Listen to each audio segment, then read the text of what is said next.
Bonjour mes amis, que Dieu vous bénisse tous et qu'il bénisse avec sa parole ces pensées sur lesquelles nous allons méditer maintenant. Nous allons penser, raisonner, peser, évaluer. Chaque fois que nous utilisons la pensée, nous travaillons avec la tête. Lorsque nous utilisons le cœur, qui est l'âme, les sentiments, nous ne voulons que bien nous sentir, sentir le plaisir, sentir la saveur. Nous voulons écouter des paroles qui concordent avec nous, des louanges, etc., etc. Donc, la pensée parle des choses éternelles. Le cœur parle des choses passagères, des futilités de ce monde. Mais nous allons penser avec les pensées de Dieu. Vous voulez être une personne bénie. Vous voulez être une personne bénie, vraiment. Vous ne dépendez pas de l'évêque Macedo, vous ne dépendez pas d'un tel ou de la religion A, B, C. Non, vous ne dépendez que de vous-même, de vous-même. Comprenez cela, s'il vous plaît. Pour être une personne bénie comme Dieu veut, il promet de faire de nous la propre bénédiction. Mais lorsque nous enveloppons les sentiments, cela est difficile. Parce que les sentiments veulent des choses, le cœur veut sentir. Le cœur a faim, a soif de sentir, d'avoir le plaisir. Mais la pensée, non. La tête, non.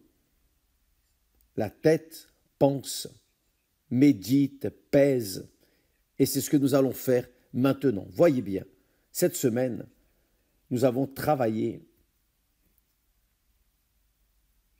avec le thème de la religion.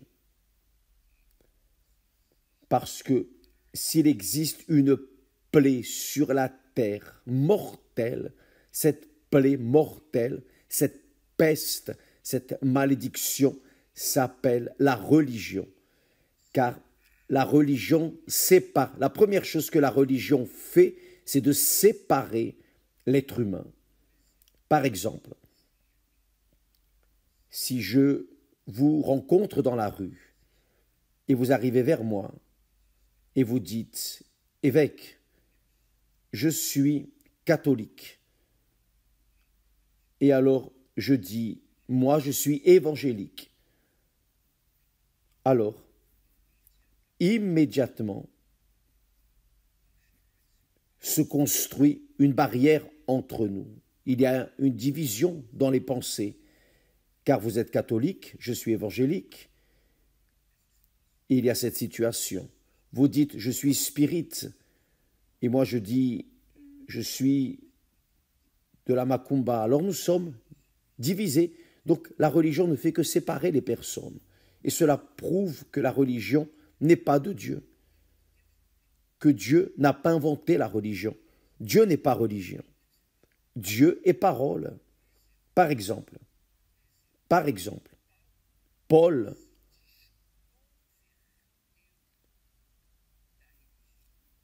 s'est déconverti de la religion pour se convertir à quelle religion? À l'évangile.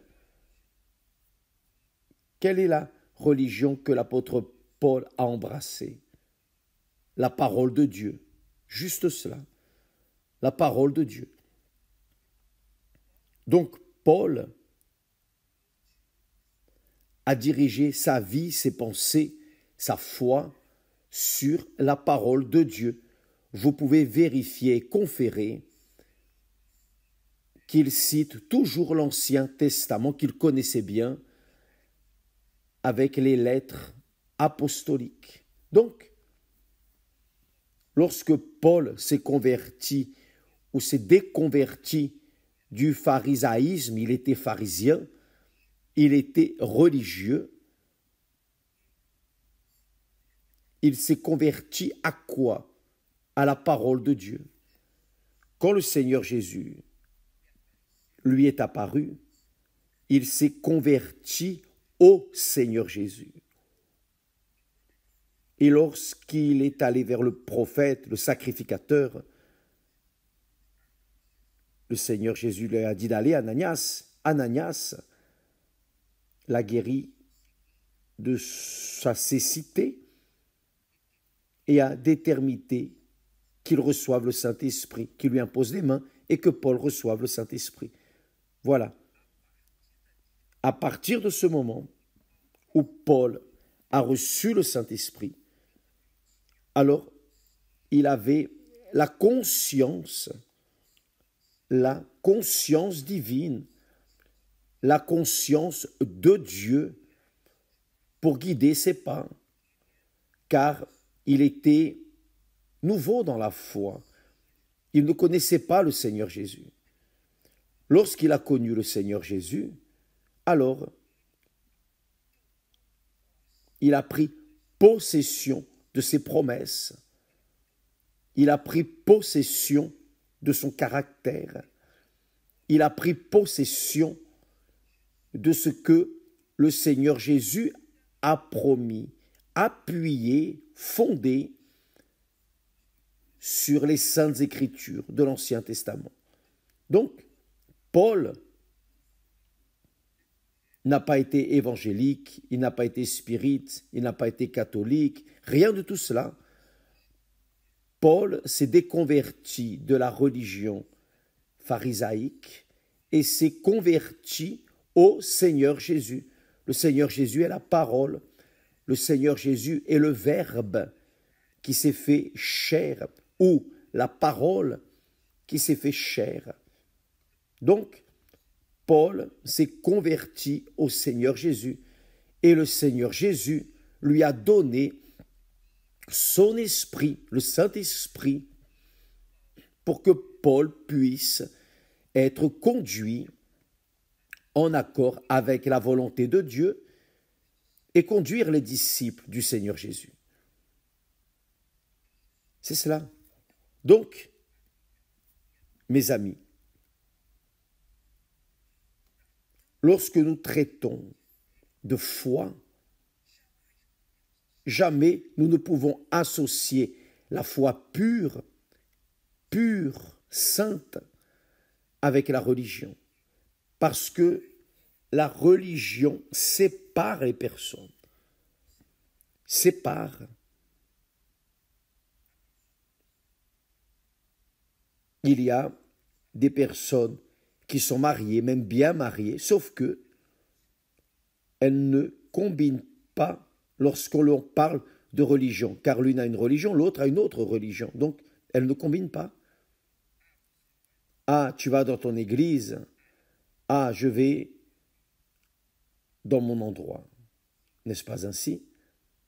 Donc, la religion sépare les personnes. C'est la même chose. Nous allons parler là. La même chose en relation au baptême du Saint-Esprit. Le diable est entré là aussi.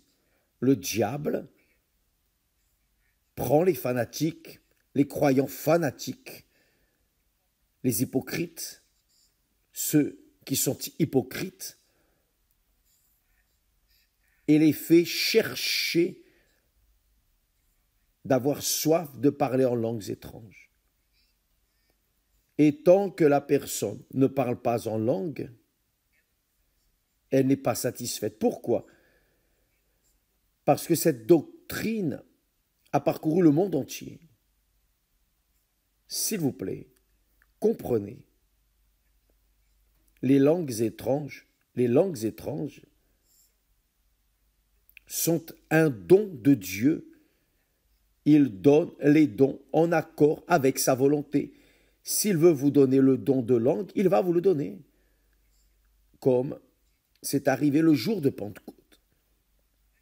Mais vous ne devez pas chercher le don de langue.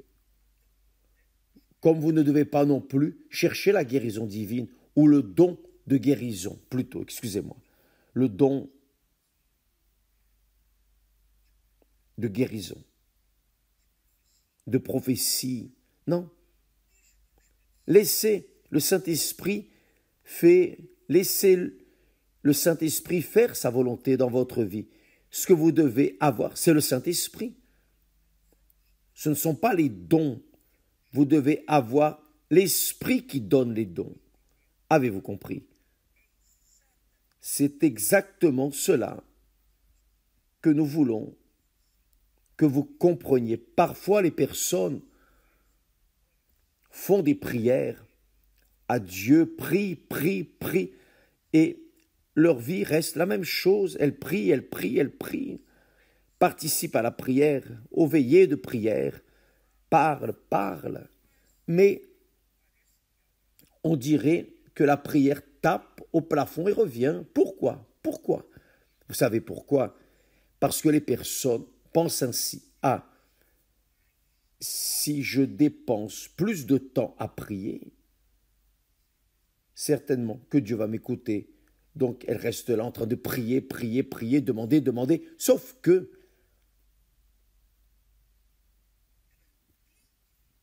elles n'ont pas resté de cette manière. Perdues, insistant, par exemple.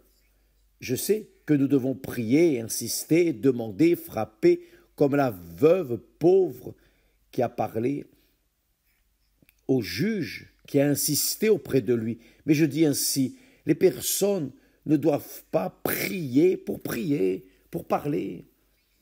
pour mentionner, citer les Saintes Écritures, mais leur cœur est loin de ce qui est là.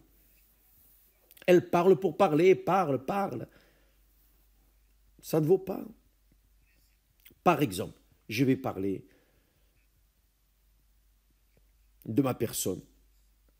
Chaque jour, je prie le Notre Père. Je prie le matin, je prie pendant la journée, et le soir, je fais cette prière. Mais quand je prie le Notre Père, je prie désirant, quand je dis Notre Père qui es aux cieux. Donc, j'élève mes pensées au Père éternel. Celui qui m'a enseigné à diriger la prière au Père éternel.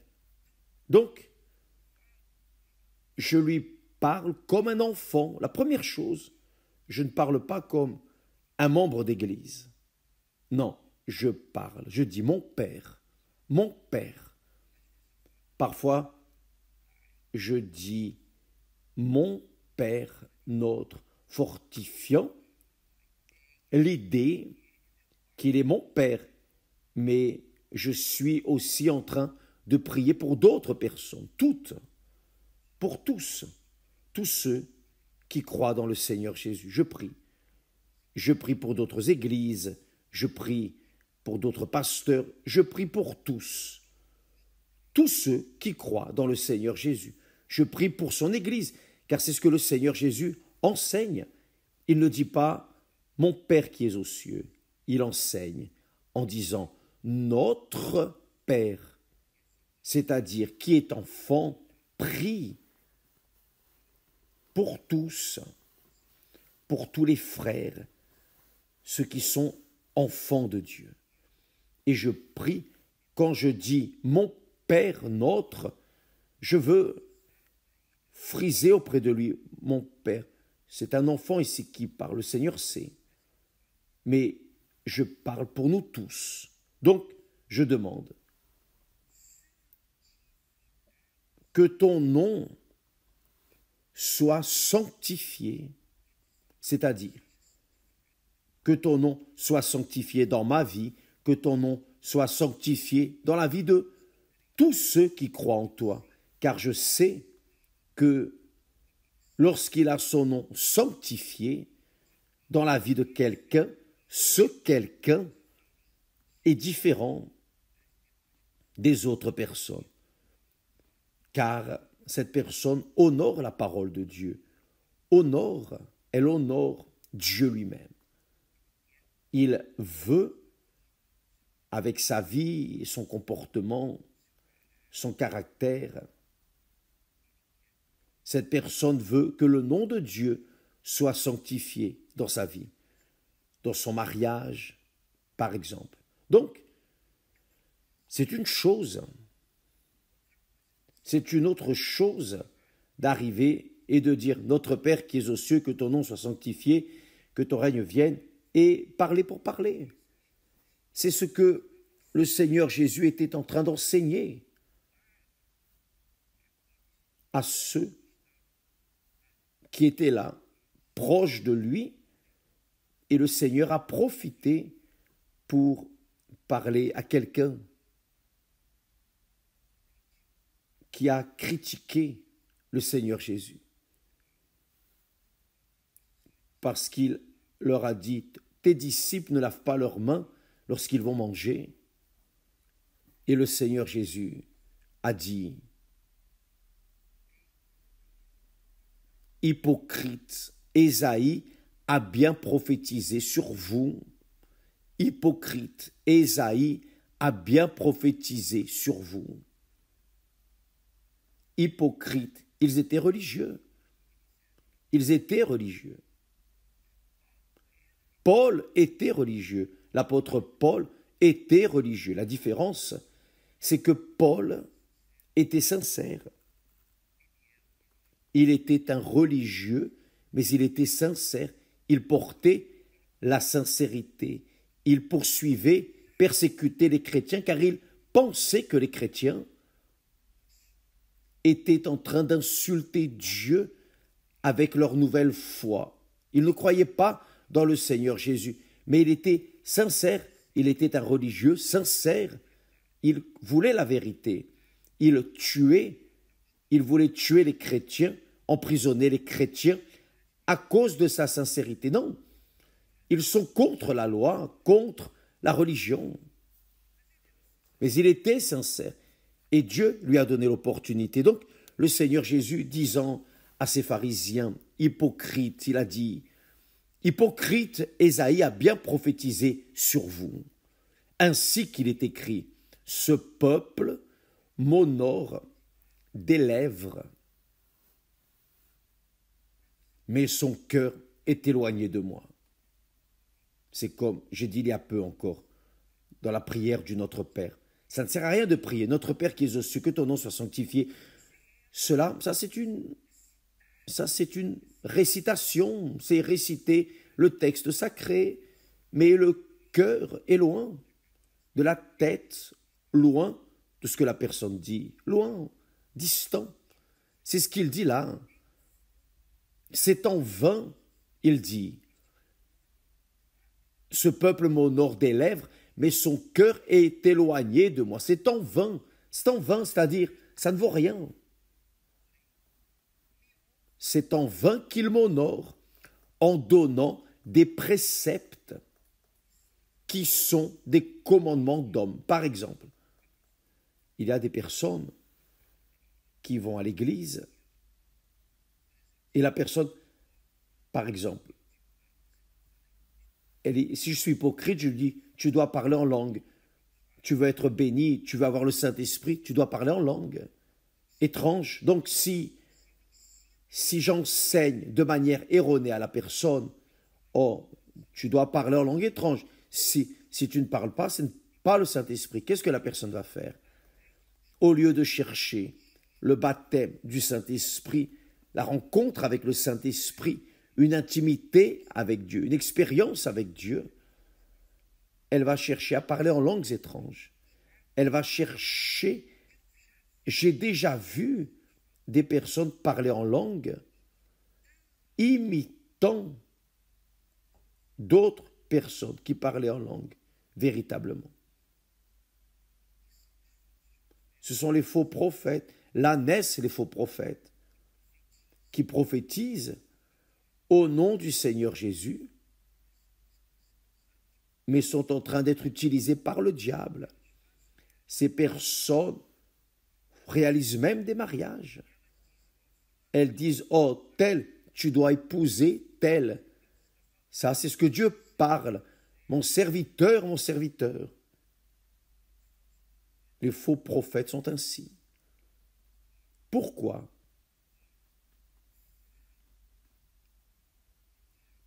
Parce qu'ils disent ce que le diable veut qu'il ou qu'elle dise pour tromper les personnes.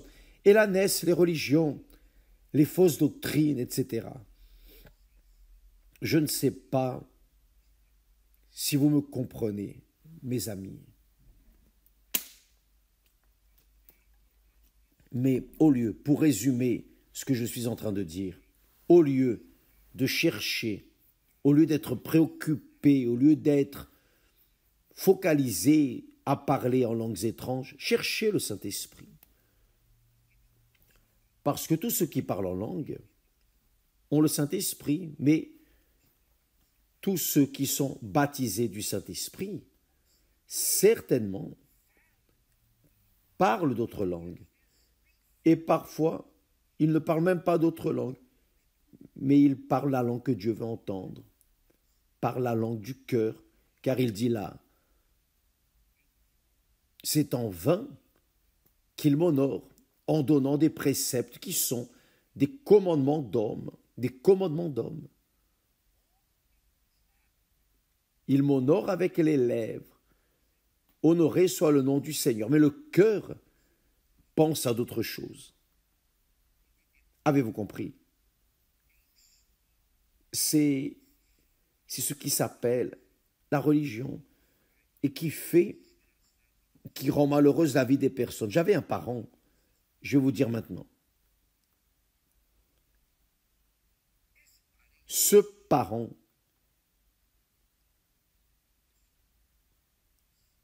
une personne très bonne, une excellente personne, une très bonne personne. Ce parent n'avait pas beaucoup d'éducation. C'était un homme un peu rude, mais qui avait un cœur qui ne tenait pas à l'intérieur de la poitrine, un très grand cœur. Qu'est-il arrivé? Il est allé dans une certaine église. Et dans cette église,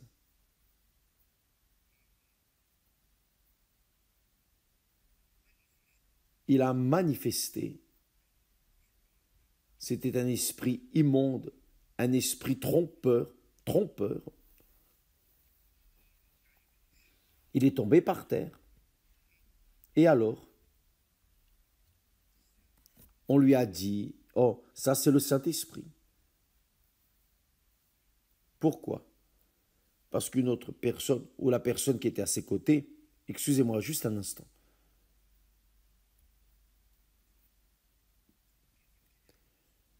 Parce que la personne a vu qu'il était une bonne personne et qu'il est tombé par terre et a commencé à se manifester comme si c'était un chien. Je ne sais pas vraiment si c'est un chien, mais plus ou moins cela. Et il marchait par terre à quatre pattes. Et alors, ceux qui avaient été trompés par les esprits trompeurs lui ont dit, oh ça c'est le Saint-Esprit. Et il a cru, le pauvre. Après, il est resté bien. Il a cessé de marcher à quatre pattes. Et alors, la prophétesse, entre guillemets, la prophétesse lui a dit, oh, Dieu est en train de me dire, frère, les personnes s'appelaient frère, que tu seras un homme prospère, très riche. Tu vas être un béni de l'Éternel. Et cet homme a cru dans cette parole. Et il a commencé une affaire et il a prospéré dans son affaire. Réellement, il est devenu riche, très riche. Qu'est-il arrivé? Parce qu'il est devenu riche, il a appelé cette prophétesse pour être son assistant. Il a appelé cette prophétesse pour qu'elle lui donne des conseils. Il écoutait la voix du pasteur, mais il avait une prophétesse particulière. Et cet homme allait très bien dans les affaires. Tout ce qu'il faisait, il consultait la prophétesse. Tout. Il ne faisait pas un pas sans lui parler. C'était une prophétesse particulière.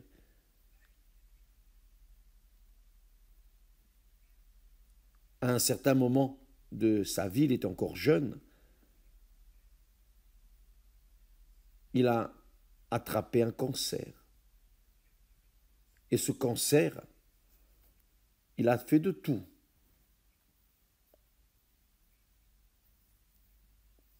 Il a tout donné de lui pour être guéri de ce cancer. Il est allé dans d'autres églises, etc. Il a reçu des prières. Et cette prophétesse ne l'a pas guéri. Celle qui le dirigeait, le conduisait dans ses affaires, ne l'a pas guéri. Il a été interné et ensuite, il est mort. Et là, et maintenant, comment est-ce qu'on explique ça? Un homme à qui Dieu a dit qu'il allait prospérer, qui a prospéré, qui a été béni, etc. Je crois vraiment qu'il a été sauvé à cause de son cœur sincère. Il était un homme sincère et une très bonne personne. Très bonne personne. Mais le pauvre, il a été trompé par cet esprit immonde, ce diable maudit, qui lui a fait penser que cette richesse qu'il était en train d'avoir, c'était Dieu qui bénissait ses affaires. Mais non, le diable fait cela. Le diable fait la personne prospérer par le biais d'une prophétie, entre guillemets, satanique, pour que la personne croie dans cette prophétesse du diable. Et la personne reste obstinée sur la prophétesse. Donc beaucoup de personnes mettent leur vie entre les mains de prophètes du diable en pensant que c'est de Dieu parce que le prophète, la prophétesse a parlé une chose qui est arrivée. Car c'est ce que le diable fait. C'est ce que les démons font. C'est ce que les esprits trompeurs font. Ils utilisent des personnes et disent « Oh, telle chose va arriver » et eux-mêmes font en sorte que cela arrive. Ils commencent à deviner, c'est-à-dire, pour les personnes qui sont dans la foi, les chrétiens, disons, dans la religion, les personnes croient que c'est Dieu qui parle à tel prophète, parce que les personnes commencent à appeler cette créature qui a deviné une chose comme prophète. Mais la personne n'était pas prophète ou prophétesse. Le diable a utilisé des langues étranges, a utilisé des prophéties, utilise des dons pour tromper les naïfs, ceux qui n'ont pas le Saint-Esprit. Car qui a le Saint-Esprit détecte immédiatement, a du discernement spirituel. Donc, mes amis, s'il vous plaît, si vous aimez votre âme et vous voulez sauver votre âme, ne prêtez pas l'oreille à aucune prophétie, sinon à celle qui est déjà écrite dans la parole de Dieu. Je suis contre la prophétie. Si on me donne une prophétie, même si elle est vraie, je vais conférer, je veux voir dans la parole de Dieu. Je ne vais pas croire, parce que je ne sais pas si cette personne est en train d'être utilisée par le diable ou par Dieu lui-même, car lorsque Dieu nous parle, il ne laisse aucun doute. Et comment il parle? Comment Dieu va-t-il vous parler? Comment me parle-t-il? Il parle à travers sa parole. Ce n'est pas une divination. Ce n'est pas une prophétie. La prophétie, elle est pour tous. Dieu ne donne pas une prophétie juste pour une personne. Oh, telle chose va t'arriver, telle autre chose va t'arriver. Non, je crois que la prophétie est tout écrit dans la parole de Dieu. Donc, j'appuie, je fonde, je base ma foi sur ce qui est écrit. Ça sort de ce qui est écrit. Je me méfie alors. Je n'ai jamais prêté l'oreille à des prophéties. Jamais je n'ai prêté l'oreille à des prophéties. Parce que je savais et je sais que les esprits trompeurs sont là, partout, utilisant les naïfs, ceux qui cherchent des nouveautés, car imaginez une personne ignorante en relation aux choses de Dieu, écoutant quelqu'un disant « Oh, Dieu est en train de me dire tel fait, attention, telle chose va arriver, ceci, cela ». Il y a la personne qui n'a pas la connaissance de la parole de Dieu et qui croit, les personnes croient en tout, les personnes croient dans la chance. Je ne crois pas dans la chance. Je ne crois pas dans le hasard. Je sais que le hasard et la chance viennent de la même source, de l'enfer. Je sais que ce qui est écrit et ce qui est écrit, c'est ce qu'il va arriver. Donc, je crois dans ce qui est écrit. J'appuie ma vie sur ce qui est écrit, la parole de Dieu. Seulement, et rien de plus. Je ne crois pas dans les prophéties, si ce n'est qu'elle est appuyée. Pourquoi est-ce que Dieu a besoin d'utiliser quelqu'un pour me parler? Il utilise quelqu'un pour parler sa parole, pour venir confirmer en moi. Et Dieu, le Seigneur Jésus, a vu cette situation et il a dit à ces hommes religieux hypocrites, ces hypocrites religieux, hypocrites, voyez bien, le Seigneur Jésus a utilisé la parole. Le Seigneur Jésus a utilisé la parole. Imaginez, hypocrite, Ésaïe a bien prophétisé sur vous. Ainsi qu'il est écrit, ce peuple m'honore des lèvres, mais son cœur est éloigné de moi. Le Seigneur Jésus aurait pu dire, oh, vous êtes hypocrite. Ne pourrait-il pas le dire? Il aurait pu le dire. C'est Dieu. C'est Dieu humain qui était là. Il aurait pu parler. Hypocrite. Non. Il a mentionné, il est allé chercher là dans l'Ancien Testament. Il est écrit. Quand il a affronté le diable dans le désert, le Seigneur Jésus a affronté le diable avec quoi? Avec ce qui est écrit. Ce n'était pas avec sa propre parole, sa pensée. Il a utilisé la parole des prophètes. L'homme ne vivra pas seulement de pain, par exemple. C'est-à-dire, le Seigneur Jésus ne s'est pas défendu en utilisant ses propres pensées. Non, il s'est défendu du diable, le propre Satan. Il s'est défendu, le Seigneur Jésus a défendu sa foi en utilisant ce qui est écrit. Comment est-ce que moi, je vais appuyer ma vie sur la parole d'un prophète, d'une personne qui se lève et qui se prétend prophète? Non. C'est pour cela que j'ai dit, et j'ai toujours dit cela, vous devez conférer tout ce que je dis avec ce qui est écrit dans les Saintes Écritures. Vous avez des doutes, lisez la Bible, Dieu va vous répondre. il utilise des prophètes, il utilise toute personne pour prophétiser. Il n'y a aucun doute. Mais prophétiser quoi? Ce qui est écrit. Non une nouveauté de pensée. Si le Seigneur Jésus a utilisé la parole prophétisée par les prophètes pour se défendre du diable, défendre sa foi, son intégrité, sa sainteté, comment allons-nous utiliser la parole? Ah, le frère a dit ceci, le pasteur, l'évêque, non. Vous devez confirmer tout ce que nous, pasteurs, enseignons.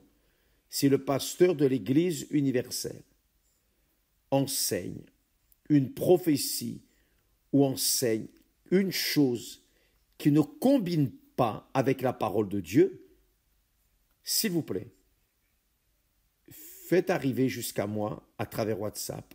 Je vais vous répondre. Je veux savoir qui est ce pasteur. Car il est certain qu'il ne restera pas comme pasteur. Ah, vraiment pas. Maintenant, s'il vous plaît, soyez honnête, que l'accusation soit vraie, car nous allons chercher à savoir si c'est vrai. Je ne vais pas accepter n'importe quelle fausse accusation. Mais vous devez confirmer tout ce que nous, pasteurs à l'Église universelle, enseignons. Si ce n'est pas en accord, rigoureusement en accord avec ce qui est écrit, n'écoutez pas, n'obéissez pas, ne suivez pas, car sinon, vous serez en train de tomber dans le piège évangélique, disons ainsi. Pardonnez-moi, mes amis, mais c'est la vérité. Je ne pourrai jamais mettre en danger mon salut, mon âme, en croyant dans des prophéties, dans des visions, des rêves. Je ne crois en rien de ça. Je sais que dans le passé, Dieu parlait à travers les rêves, car il n'y avait pas sa parole. Dans le passé, il parlait en vision, car il n'y avait pas sa parole. Mais aujourd'hui, nous avons la parole écrite, parlée, prononcée par le propre Seigneur Jésus, écrite, dirigée par le Saint-Esprit aux apôtres. Et je fais toujours une comparaison de ce qui est écrit en portugais, la Bible en portugais, notre Bible fidèle, avec ce qui est écrit dans les autres Bibles, en anglais par exemple. Je vais confirmer dans l'anglais, l'espagnol, je vais confirmer pour voir si c'est correct vraiment, si c'est ce qui est écrit. Parce que, mes amis, lorsque l'on traite du salut de notre âme, nous devons avoir une attention redoublée pour ne pas tomber dans le piège des prophètes, des prophétesses, des personnes qui se disent de Dieu. J'ai déjà trop parlé, n'est-ce pas? Mais s'il vous plaît, revenons au début, juste pour que vous compreniez. Ne cherchez pas à parler en langue. Ne cherchez pas une prophétesse ou quelqu'un qui vienne vous dire ce que vous devez faire ou pas faire. Non, s'il vous plaît, cherchez dans la parole de Dieu. Si la parole de Dieu ne vous répond pas, je doute qu'elle ne réponde pas. Lisez, cherchez, oh mon Dieu, donne-moi la direction, enseigne-moi. Le Saint-Esprit est venu pour cela. Le Saint-Esprit n'est pas venu pour nous donner des langues étranges. Il est venu nous guider dans toute la vérité. On a dit ça hier. Le Saint-Esprit vient pour nous diriger, pour nous conduire, nous guider dans toute la vérité. Et il nous conduit en accord avec ce qui est écrit. Il ne nous conduit pas en accord avec la prophétesse telle, l'évêque, l'évangéliste, le pasteur, enfin. Non, il nous guide à travers sa très sainte parole. Alléluia. Dieu est parole.